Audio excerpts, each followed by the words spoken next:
होगा, क्योंकि ये विशेष धारा है जो यूटी राजधानी क्षेत्र को व्याख्यायित करती है और उसकी शासन संबंधी सभी व्यवस्थाओं को इसमें वर्णित किया गया है। अब इसमें आप यहाँ पर ऐसा भाषण करेंगे कि आज दिल्ली की बारी है, कल उड़ीसा की है, आज दिल्ली की बारी है, कल आंध्र प्रदेश की है, आज दिल्ली की बारी है, कल फलाने राज्य की है। कोई संसद सदस्य ऐसी बातें सुन के अपना मत नहीं बदलेगा। राघव जी, आप जरा भी चिंता मत करिए। ऐसा नहीं है कि सिर्फ आप पढ़ सकते हैं, सभी लोग पढ़ सकते हैं, सभी लोग समझते हैं और सभी लोग चीज़ों को जानते भी हैं। सभी लोग जानते हैं कि इस प्रकार के बदलाव किसी राज्य में नहीं हो सकते, यूटी में ही हो सकते। मगर प्रॉब्लम इसमें राज्य और यूटी का नहीं है। हम है यूटी में, चुनाव यूटी के लड़े हैं और राज्य की पावर एंजॉय करनी है, इसका प्रॉब्लम है। मान्यवर, ये प्रॉब्लम का कोई जवाब भारत सरकार के पास नहीं है, दिल्ली की जनता के पास भी नहीं है, ये सदन के पास भी नहीं है। अपनी मानसिकता को ही बदलना पड़ेगा, सीमित करना पड़ेगा, संयत करना पड़ेगा, तब जाकर मान्यवर इसका रास्ता निकलेगा। मान्यवर, क्या हुआ बाद में? 91 से 2015 तक ऊपर नीचे कई बार एक दल की सरकार आई, कई बार विपक्ष की सरकार आई। मैं बहुत जिम्मेदारी के साथ यहां बताना चाहता हूं कि इस बिल से जो ट्रांसफर पोस्टिंग के सेवाओं के काम के लिए जो अधिकार का वर्णन किया गया है, ये सारे अधिकार प्रैक्टिस में यहीं पर वो ही चलते थे। 91 से लेकर 2015 तक मदन लाल खुराना जी मुख्यमंत्री रहे, फिर साहिब सिंह वर्मा बने, फिर थोड़े समय के लिए स्वर्गीय सुषमा स्वराज जी बनी, फिर थोड़े शीला दीक्षित जी बनी। मगर किसी से केंद्र सरकार से झगड़ा नहीं हुआ, किसी को नहीं हुआ, क्योंकि सब लोग विकास करना चाहते थे, सब पावर लेना नहीं चाहते थे। मान्यवर, उस वक्त कई बार कांग्रेस की सरकार थी और हमारी सरकार ऊपर रही, कई बार हमारी सरकार नीचे थी, ऊपर कांग्रेस की सरकार रही। ट्रांसफर पोस्टिंग के लिए कभी झगड़ा नहीं हुआ। उस वक्त यही व्यवस्था से निर्णय होते थे और किसी मुख्यमंत्री को कोई तकलीफ नहीं थी। मगर 2015 में एक आंदोलन के आधार पर बनी हुई सरकार है और फिर जो बताया कई सदस्यों ने कि केंद्र सरकार पावर हाथ में लेना चाहती है। भैया, केंद्र सरकार को पावर हाथ में लेने की जरूरत नहीं है। 130 करोड़ की जनता की कृपा से हमें पावर भारत की जनता ने ही दे दिया। ये अधिकार हमें भारत की जनता ने दिया और कई राज्यों में, पूर्ण राज्यों में भारतीय जनता पार्टी की पूर्ण बहुमत की सरकार चल रही है। कोई पावर लेने की जरूरत नहीं है। एक बिल हम लाए हैं पावर केंद्र में लाने के लिए नहीं, केंद्र ने दिए हुए पावर पर दिल्ली यूटी की सरकार अतिक्रमण करती है, इसको वैधानिक रूप से रोकने के लिए यह बिल लेकर हम आए। मान्यवर, शब्दों के श्रृंगार से असत्य को सत्य नहीं बनाया जा सकता। लंबे चौड़े ऑक्सफोर्ड की डिक्शनरी के सुंदर सुंदर अंग्रेजी शब्दों से बोलने से असत्य सत्य नहीं हो जाता है। मान्यवर, मैं सबको बताना चाहता हूं कि कोई भी इसका विरोध करे अगर सत्य है कि 91 से लेकर 2015 तक यही व्यवस्था चलती थी, इसमें हमने कोई फर्क नहीं किया है। मान्यवर, मैं इसलिए बात करना चाहता हूं कि नई व्यवस्था आई। कई सदस्यों ने कहा, मैं तो तब बोलना नहीं चाहता मगर कहा है इसलिए सिर्फ रिपीट करता हूं कि अराजकता फैलाने का काम दिल्ली में शुरू हो गया है। मान्यवर, शासन व्यवस्था के एक फ्रेमवर्क में चलना पड़ता है। अगर मैं मंत्री हूं तो मेरे मंत्री के नाते अधिकार है तो दायित्व भी है। मैं किसी और के अधिकार का हनन नहीं कर सकता। मान्यवर, कई बार ऐसी व्यवस्था आई, मैं बाद में बात करूंगा। अभी चिदम्बरम जी खड़े हो गए थे, वो होम मिनिस्टर थे, तब क्या हुआ था और उन्होंने फाइल पर क्या लिखा है वो भी है मेरे पास, मैं बताऊंगा। मान्यवर, परंतु मैं इतना स्पष्टता से कहना चाहता हूं कि 91 से लेकर 2015 तक ये व्यवस्था जस की तस थी, जिसको बदलने के लिए 2015 में 2015 में एक परिपत्र किया गया दिल्ली सरकार द्वारा, जिसको नलीफाई करने के लिए भारत सरकार ने एक परिपत्र सेवाओं के बारे में इश्यू किया। उसको उच्च न्यायालय में चुनौती दी गई। उच्च न्यायालय में भारत सरकार के पक्ष में फैसला आया, फिर सर्वोच्च न्यायालय की खंडपीठ को वो रिफर कर दिया गया। 2018 में सर्वोच्च न्यायालय की खंडपीठ ने एक आदेश दिया जिसका सार है कि मंत्री परिषद की अधिकारों को सर्वोच्च न्यायालय ने प्रस्तावित किया। मान्यवर फिर वो डिवीजन बेंच के अंदर 2 जज की बेंच के अंदर गया, वहाँ सहमति नहीं बनी और फिर से खंडपीठ को रिफर कर दिया गया और 11 मई को सर्वोच्च न्यायालय की खंडपीठ ने सेवाओं के मामले में अपना निर्णय दिया। ये जो निर्णय है मान्यवर, इसमें सर्वोच्च न्यायालय ने ये विषय तय किया है भारतीय संघ को केवल 3 विषयों पर पॉलिसी और पुलिस, पब्लिक ऑर्डर और लैंड, ये 3 विषय पर ही कार्यकारी अधिकार प्राप्त है। सेवाओं का अधिकार दिल्ली सरकार के पास रहता है। परंतु उसी जजमेंट में ये कहा गया, हालांकि 239A को कोट कर कि संसद को दिल्ली राजधानी क्षेत्र के सभी विषयों पर और किसी भी क्षेत्र पर कानून बनाने का अधिकार है। मान्यवर, अब जो लॉयर होते हैं वो बातों को बहुत खूबसूरत तरीके से रखने में माहिर होते हैं। एक ही अधिवक्ता एक बार एक धारा को डिफेंड करता है तो वही अधिवक्ता दूसरी बार वही धारा का विरोध करता है।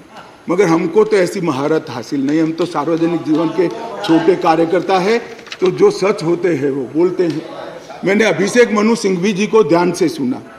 मान्यवर, उन्होंने कहा, उन्होंने क्या करा उनको पूरा मालूम है, मैं मानता हूँ मालूम होगा, बड़े विद्वान वकील है। उन्होंने अनुच्छेद 339A7A को पढ़ा जिसमें लिखा है 239AA7A के तहत संसद को केंद्र सरकार के प्रावधानों को इफेक्ट देने या सप्लीमेंट करने के लिए कानून बनाने का पूरा अधिकार है। उन्होंने पढ़ा, मगर इसके ऊपर 3B में नहीं गए। मैं अब पढ़ता हूं 3B क्या है। पहले मैं 239A में दिल्ली के विषय में विशेष प्रावधान किए गए हैं। इसके तहत दिल्ली विधानसभा सहित संघ शासित प्रदेश है, विधानसभा सहित संघ शासित प्रदेश। मान्यवर, इसके 239A3B के अनुसार दिल्ली के संघ राज्य क्षेत्र या पूरा राज्य क्षेत्र या उसके किसी भी भाग के बारे में उससे संबंधित किसी भी विषय पर कानून बनाने का अधिकार संसद का अधिकार। अब मैं विनम्रता से इतना ही पूछना चाहता हूं कि किसी भी विषय पर आता है, इसमें सर्विसेज आती है या नहीं आती है, सर्विस विषय है या नहीं है। और मान्यवर, और इससे आगे जाकर 239AA3C के अनुसार संसद को, ये भी ध्यान से सुने सदन, संसद को राष्ट्रीय राजधानी क्षेत्र दिल्ली की विधानसभा द्वारा बनाए गए किसी भी कानून को संशोधित करने का, उसका स्वरूप बदलने का या उसको निरस्त करने का भी अधिकार दिया गया। और मानने वाले हम लेकर नहीं आए, कौन लाए? आज जो राजनीतिक जरूरियात के कारण आप पार्टी की गोदी में बैठी है, वो कांग्रेस पार्टी ये संविधान संशोधन लेकर आई। ये हम लेकर नहीं आए। अगर दिल्ली के अधिकारों का किसी ने हनन किया है, दिल्ली की असेंबली का किसी ने हनन किया अधिकारों का, तो मान्यवर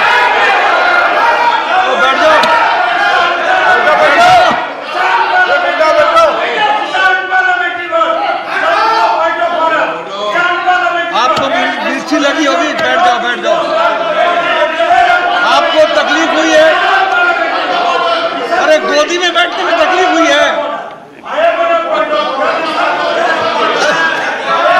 माननीय अध्यक्ष जी, इनको करने में तकलीफ नहीं और सुनने में क्यों तकलीफ होती है? करते हैं तो सुनना पड़ेगा। मैं फिर से रिपीट करना चाहता हूं, केवल और केवल राजनीतिक स्वार्थ के कारण आप पार्टी का एपीचमेंट करने के लिए ये अपने ही लाए हुए कानून का ये विरोध कर रहे हैं।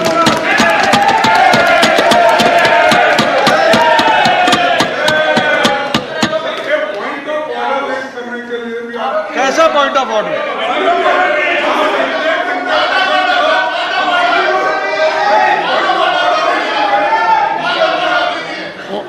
ऑनरेबल मिनिस्टर, माननीय अध्यक्ष जी, ऑनरेबल मिनिस्टर,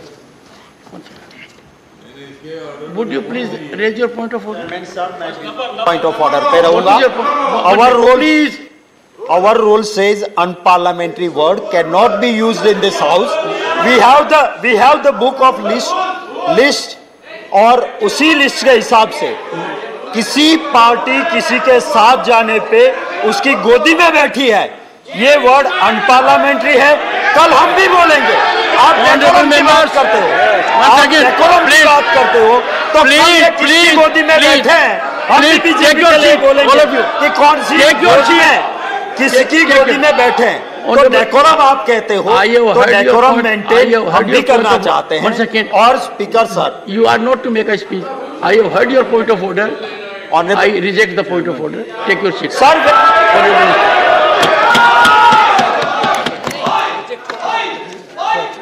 Honorable Minister. माननीय अध्यक्ष जी, यहां पर बहुत सारे सदस्यों ने बड़ी बड़ी दुहाइयां दी, संविधान की दुहाइयां दी, डेमोक्रेसी की दुहाइयां दी और अदालत के फैसले की सम्मान करने की दुहाइयां दी। माननीय अध्यक्ष जी, मैं इनको बहुत विनम्रतापूर्वक कहना चाहता हूं। मैं सबसे पहले अदालत के फैसले की बात करता हूं। अदालत के फैसले की अवमानना तब होती है तब अदालत ने किसी भी प्रकार का स्थगन आदेश दिया है। इसमें स्थगन आदेश मांगा गया था, अदालत ने दिया नहीं। दूसरी बात, अदालत के फैसले की अवमानना तब होती है जब हम अदालत के फैसले के विरुद्ध कोई बिल लेकर आते हैं। यहाँ अदालत ने अपने फैसले में स्वयं कहा है कि दिल्ली संघ राज्य के लिए देश की संसद किसी भी प्रकार का कानून बना सकती है। और माननीय अध्यक्ष जी, मैं सर्वोच्च अदालत के प्रति अति विनम्रता रखते हुए बताता हूं कि कई फैसले ऐसे होते हैं जो न्याय की कानून की इंटरप्रिटेशन करते वक्त अदालत देती है, मगर आज की जनभावनाओं के अनुरूप वो नहीं पाए जाते हैं। तो इस आज़ादी से अब तक ढेर सारे इतने उदाहरण हैं जिसमें संसद ने अदालत के फैसलों को बदलने के लिए कानून लेकर आए, मगर इसमें तो एक केस भी नहीं है। माननीय अध्यक्ष जी, इस देश की संसद ने कई बार संविधान बदला। अदालत के फैसले की बात छोड़िए, अदालत के फैसले को न्यूट्रलाइज करने के लिए कई संविधान के पैराग्राफ जोड़े गए हैं माननीय अध्यक्ष।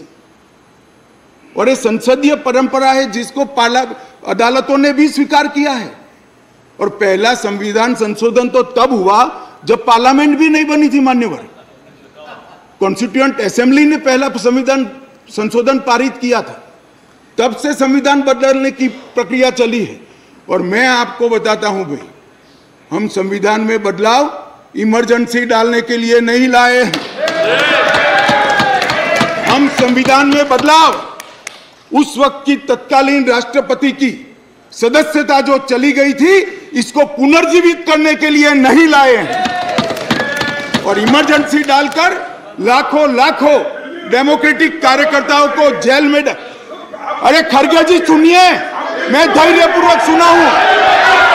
कांग्रेस को लोकतंत्र पर बोलने का कोई अधिकार नहीं है। आप क्या बात करते हो लोकतंत्र की?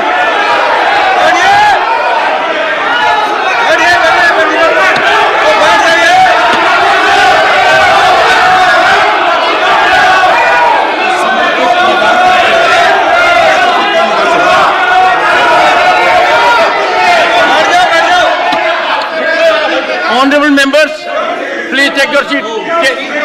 Take your seat. Nothing will go on record. Take your seat. Take your seat. One second, please. Honorable members, the Honorable Home Minister was throughout present by and large, and he heard everyone very patiently. And everyone in the House, now he has a right and duty as Home Minister to address the House. He is... Something wrong? Honorable Home Minister, nothing will go record. Please. मान्यवर, मैं थोड़ी जल्दबाजी में प्रधानमंत्री की जगह राष्ट्रपति बोल गया, इसलिए मैं थोड़ा फिर से रिपीट करना चाहता हूं। इस देश के पूर्व प्रधानमंत्री की सदस्यता बचाने के लिए हम ये बिल नहीं लेकर आए। ये बिल संविधान की भावनाओं को संभालने के लिए हम लेकर आए।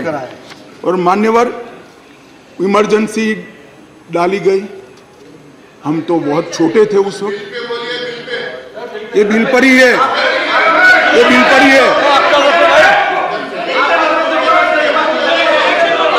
भैया डिस्कस, मान्यवर, ऐसा है कि जब ये लोग बिल पर चर्चा कर रहे थे, मुझे डेमोक्रेसी समझा रहे थे, तो मैं उनको डेमोक्रेसी समझा रहा हूं कि डेमोक्रेसी क्या है। इमरजेंसी के अंदर मान्यवर 3 लाख से ज्यादा राजनीतिक दलों के बड़े बड़े नेताओं को जेल में डाल दिए गए, जेल में डाल दिए। माननीय अध्यक्ष जी, सारे अखबारों पर सेंसरशिप डाल दी गई। माननीय अध्यक्ष जी, इंडियन एक्सप्रेस ने अपने संपादकीय को खाली रखना पड़ा। माननीय अध्यक्ष जी, ये लोग डेमोक्रेसी की बात कर रहे हैं, ये लोग डेमोक्रेसी की बात कर रहे हैं। माननीय अध्यक्ष जी, और जब माननीय अध्यक्ष जी, इन्होंने पूछा कि भाई अध्यादेश अब लाए थे, तो एक बहुत सुंदर क्रोनोलॉजी देश के मतदाताओं को गुमराह करने के लिए। माननीय अध्यक्ष जी, इसका जवाब मुझे देना ही पड़ेगा, फिर से उनकी भावनाएं उद्वेलित होगी अगर मुझे देना पड़ेगा। माननीय अध्यक्ष जी, उन्होंने कहा 11 मई को फैसला है और 17 मई को ऑर्डिनेंस लाया गया और 19 मई को एससी को सुप्रीम कोर्ट को छुट्टी पर जाना था, तब ऑर्डिनेंस को घोषित किया गया। माननीय अध्यक्ष जी, मैं इसका तो पूरा क्यों करना पड़ा, इसका मुझे जस्टिफिकेशन देना चाहिए, क्योंकि विरोध भी 2 दर्ज हुए इसी विषय पर। परंतु मैं उनको ये कहना चाहता हूं, और एक मुद्दे कौन खड़े कर रहे हैं जिनका पूरा जीवन सुप्रीम कोर्ट में वकीलात करते करते गया। उनको ये भी मालूम नहीं है कि वैकेशन बेंच होती है, वैकेशन बेंच होती है, और वैकेशन के अंदर भी अगर उचित लगे तो मुख्य न्यायाधीश महोदय खंडपीठ भी बना सकते हैं, संवैधानिक खंडपीठ भी बना सकते हैं और स्थगन आदेश दे सकते हैं। वैकेशन के बाद क्या हुआ, ऑर्डिनेंस आ गया, वैकेशन के बाद चैलेंज किया, चैलेंज कर स्थगन आदेश मांगा, सुप्रीम कोर्ट ने नहीं दिया, आज भी नहीं है। मैं तो बिल लेकर आया हूं। अब ये क्रोनोलॉजी का क्या मतलब है बताइए। मगर यहां चर्चा कर एक भ्रांति खड़ी करना कि हमारे अधिकारों को लेने के लिए लालायित थे। भैया, अधिकारों को लेने के लिए लालायित नहीं थे, हम दिल्ली की जनता के अधिकारों की रक्षा के लिए लाए। इसलिए मान्य